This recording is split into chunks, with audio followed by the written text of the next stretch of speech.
भोरे चहल जइबू होते भोरे चहल जइबू करब न भेंट हो काल्हे आई तोर बारात करे जा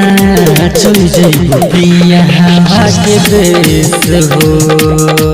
काल्हे आई तोर बारात करे जा चल जइबू पिया के देश हो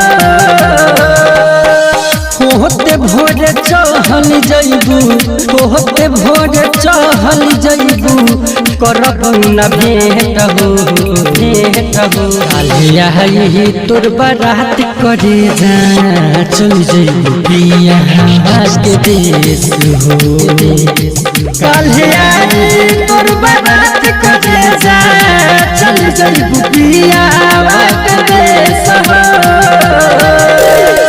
हमरा से दूर जइबू कैसे हमरा बिना रह पैबू कैसे हम तो तहरा सास में बसी सास के रोक पैबू कैसे बतावा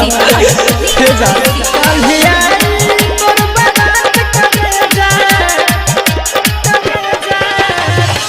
सोचल न रही कबो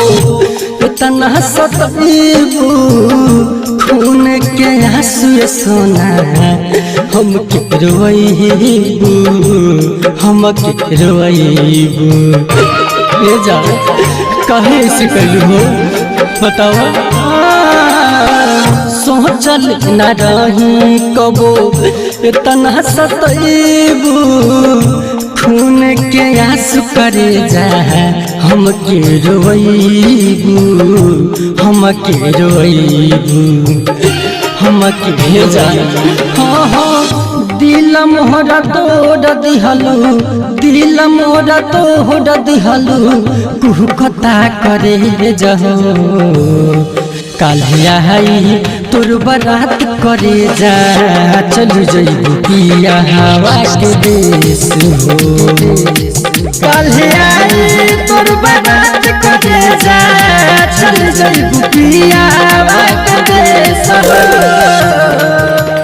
पन घट के गगरी पन घट पे फूटी पन घट पे गगरी पन घट पे फूटी हमार तार दोस्ती मला के बाद छूटी मला के बाद छूटी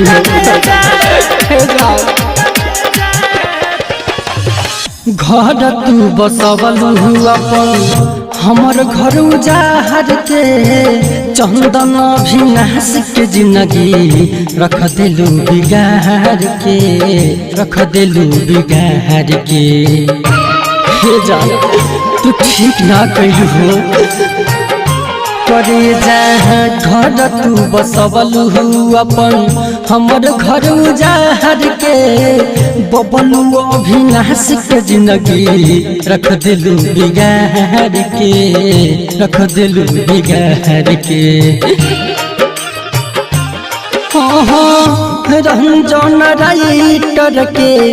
रंजन राइटर के सजहिबू तू से जहो काल्हे आई तोर बारात करे जा चल जइबू पिया के देश हो काल्हे आई तोर बारात करे जा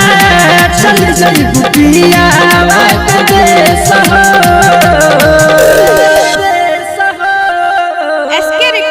studio Delhi Chhatarpur. Mobile number 9910 2777 39।